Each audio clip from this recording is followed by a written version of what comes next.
नमस्कार प्रिय विद्यार्थियों, आप सभी का मेरे YouTube channel Renuka study point में स्वागत है। आज के इस वीडियो में कक्षा 10 के गणित विषय की वास्तविक संख्याएं प्रश्नावली 2.2 के प्रश्नों को हल करना सीखेंगे। तो चलिए चलते हैं प्रश्न संख्या 4 पे।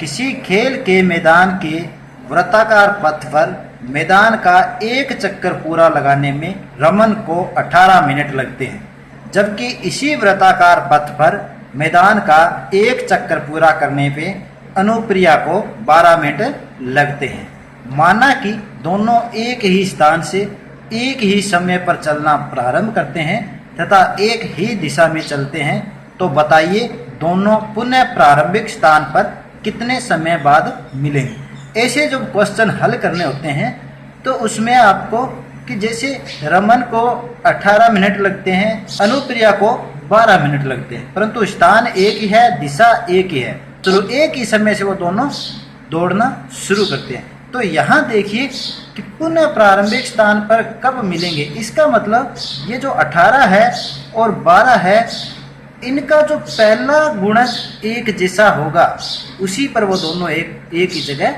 मिलेंगे।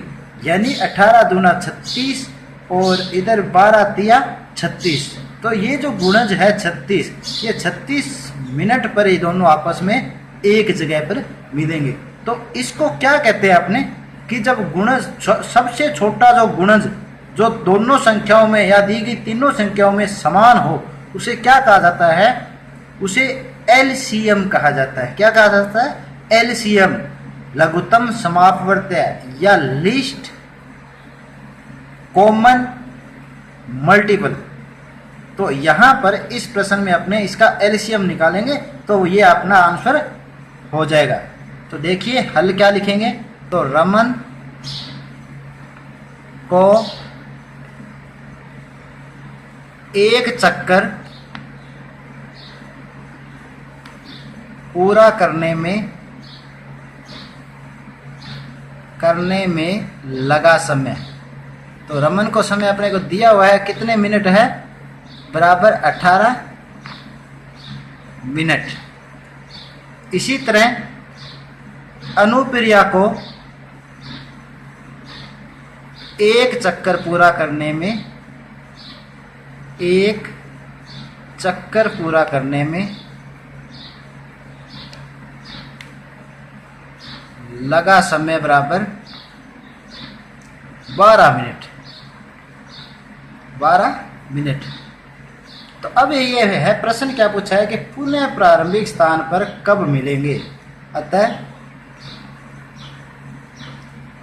पुनः प्रारंभिक स्थान पर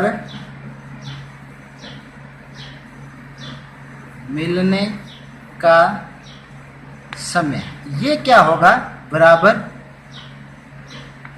एलसीएम ऑफ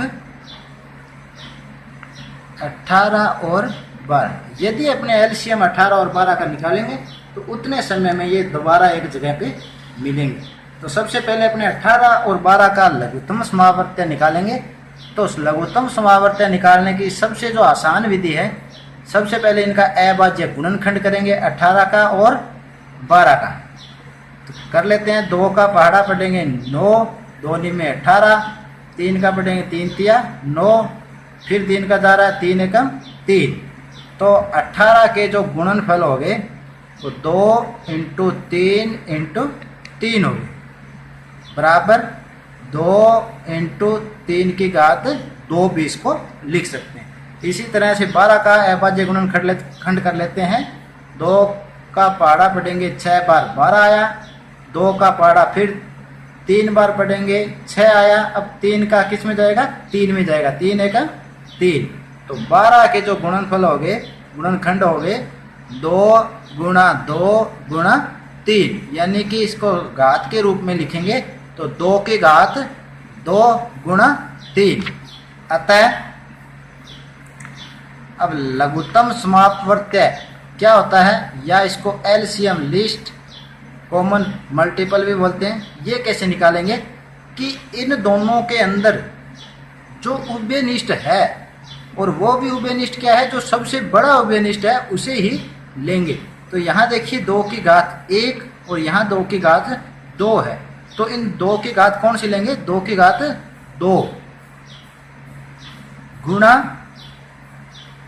3 की घात 1 है, इधर 3 की घात 2 है, तो यहाँ क्या लेंगे 3 की घात 2 बराबर सबसे बड़ा। एलसीएम में यह ध्यान रखना कि जो गुणनफल में जो कॉमन है उसमें सबसे बड़ा कॉमन लेना आपको, उसका उस संख्या का सबसे बड़े घात वाला जो अंक है उसे ही लेना है। तो 2 की घात 2 4 हो गया और 3 की घात 2 9 हो गया, 4 9 36। तो अपना आंसर क्या आ जाएगा, अतः रमन व अनुप्रिया 36 मिनट बाद पुनः प्रारंभिक स्थान पर मिलेंगे। ये आंसर हो जाएगा। चलिए नेक्स्ट क्वेश्चन पे। क्वेश्चन संख्या 5 है, एक संगोष्ठी में हिंदी, अंग्रेजी और गणित में भाग लेने वाले प्रतिभागियों की संख्या क्रमशः 60, 84 और 108 है। यदि प्रत्येक कमरे में बराबर संख्या में एक ही विषय के प्रतिभागी बिठाए जाते हैं तो आवश्यक न्यूनतम कमरों की संख्या ज्ञात कीजिए। अभी देखिए, अपने प्रश्न संख्या 4 किया था, उसमें 2 ऐसी संख्याएं दी हुई थी कि उनके बारे में ये पूछा कि कितने समय बाद वो वापस एक ही जगह पे मिलेगी। उसकी जस्ट ये अपोजिट क्वेश्चन है कि 60, 84 और 108, इतने 60 कैंडिडेट है एक विषय में, हिंदी में, अंग्रेजी में 84 है और गणित में 108 है। तो अपने को इनको कमरों में बिठाकर परीक्षा लेनी है और कमरों में कम से कम कितने कमरे हो कि बराबर संख्या में ये प्रतिभागी आ जाए। इसका अर्थ ये हुआ कि ये जो 60, 84 और 108 में एक ऐसी संख्या अपने को ज्ञात करनी है जिसका इन तीनों में भाग जाए, और उसे अपने क्या कहते हैं, महत्तम समापवर्त्य। इन तीनों का क्या हो जाएगा, वो महत्तम समापवर्त्य हो जाएगा। अर्थात इस प्रश्न में क्या निकालना है, महत्तम समापवर्त्य या HCF। तो लिखते हैं हल, 60, 84 व 108 का क्या निकालना है, महत्तम समापवर्त्य, या इसे क्या बोलते हैं, HCF, हाईएस्ट कॉमन फैक्टर। तो इसके लिए क्या करना है, प्रत्येक का अभाज्य गुणनखंड द्वारा गुणनखंड कर लेते हैं। पहले 60 का करते हैं, 2 का पाड़ा पड़ेंगे, कितनी बार जाएगा, 2 तिया 6, 0 का 0, फिर 2 का फिर जा रहा है, 2 एकम 2, 1 बच के 10, 2 5 10। अब इसमें 2 का नहीं जाएगा, किसका जा रहा है, 3 का भाग जा रहा है। भाजकता के नियम आपको पहले पढ़ने होंगे, उसके लिए 2 वीडियो पहले ही बना रखे हैं संख्या पद्धति के नाम से, तो आप इस वीडियो की डिस्क्रिप्शन में जाकर वो संख्या पद्धति वाले वीडियो देख सकते हैं। फिर 3 का भाग जाएगा, 3 5 15 और 5 एकम 5। इसी तरह 84 का निकाल लेते हैं। सबसे पहले 2 का भाग देना है, 2 चौके 8, 2 दूना 4, फिर 2 का देंगे, 2 दूना 4, 2 एकम 2, विषम संख्या इकाई अंक आ गया। इसका अर्थ हुआ कि 2 का भाग नहीं जाएगा, 2 और 1 3 अंकों को जोड़ते हैं, उसका योग अगर 3 में आता है तो 3 का भाग जाएगा। तो यहाँ इसमें 3 का भाग जा रहा है, 3 7 21 और 7 एकम 7। इसी तरह 108 का अभाज्य गुणनखंड करते हैं। सबसे पहले 2 का भाग देते हैं, 2 5 10 और 2 चौके 8, फिर 2 का भाग देते हैं, 2 दूना 4, 1 बच के 2 7 14। अब 27 में 2 का भाग जाएगा नहीं, किसका देते हैं, 3 का, 3 9 27, फिर भाग देते हैं, 3 का जा रहा है, 3 तिया 9, फिर 3 का जा रहा है, 3 एकम 3। अब तीनों के गुणनखंड लिख लेते हैं। 60 बराबर कितने हो गए 2 गुणा 2 गुणा 3 गुणा 5, या इनको घात रूप में लिखेंगे तो 2 की घात 2 गुणा 3 गुणा 5। इसी तरह 84 के गुणनखंड 2 गुणा 2 गुणा 3 गुणा 7, घातांक रूप में लिख लीजिए 2 की घात 2 गुणा 3 गुणा 7। 108 का लिखते हैं 2 गुणा 2 गुणा 3 गुणा 3 गुणा 3, घातांक रूप देखते हैं 2 2 बार है तो 2 की घात 2 गुणा 3 कितनी बार है 3 बार है तो 3 की घात 3। अतः महत्तम समापवर्त्य। अब महत्तम समापवर्त्य कैसे निकालते हैं कि इन तीनों में 2 तीनों में है, तीनों में जो सबसे छोटी घात वाला 2 है वही अपने को महत्तम समापवर्त्य के अंदर लेना है। तो यहाँ 2 की घात 2, 2 की घात 2 और 2 की घात 2, यानी कि तीनों में जो उभयनिष्ठ है सबसे छोटा है वो क्या है 2 की घात 2 गुणा 3। देखिए यहाँ 3 की घात 3, इसमें 3 की घात 1 और इसमें 3 की घात 1, तो यहाँ कम से कम जो छोटी संख्या है, छोटा जो 3 है वो क्या है 3 की घात 1 जो तीनों में है, गुणा 7 यहाँ है, इसमें नहीं है 108 के गुणनफल में और 60 में भी नहीं है तो इसको भी नहीं लेना। 60 में 5 है, यहाँ नहीं है और यहाँ भी नहीं है, इसका मतलब 5 भी यहाँ गुणनफल में नहीं लेंगे। क्यों? इसमें उसी संख्या को लेना है जो तीनों के अंदर गुणनफल में मौजूद हो।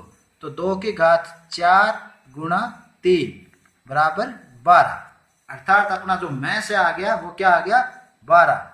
इसका अर्थ ये हुआ कि प्रत्येक कमरे में प्रत्येक सब्जेक्ट के कितने बच्चे बिठाने हैं, प्रतिभागी बिठाने 12।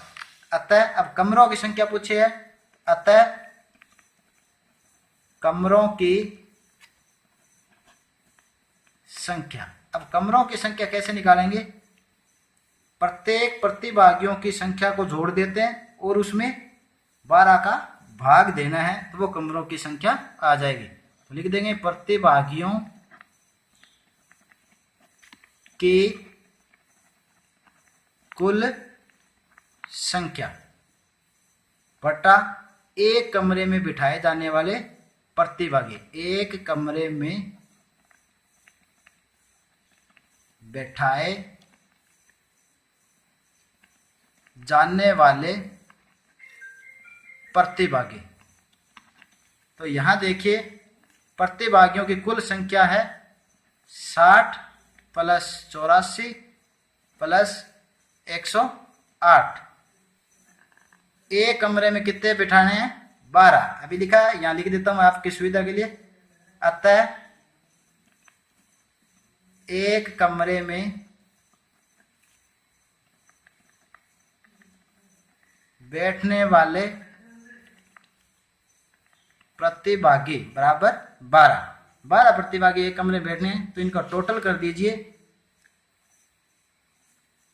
बराबर 8 और 4 12 का 2 सिलाई 1, 8 1 9 और 6 15 सिलाई 1 1 और 1 2 भाग 12 का भाग देना इसके अंदर बराबर 12 दूना 24, 1 बच गए 12 एकम 12, अर्थात कमरों की संख्या क्या आ जाएगी बराबर 21 कमरे। तो कम से कम कितने कमरों की आवश्यकता होगी 21 कमरों की आवश्यकता होगी।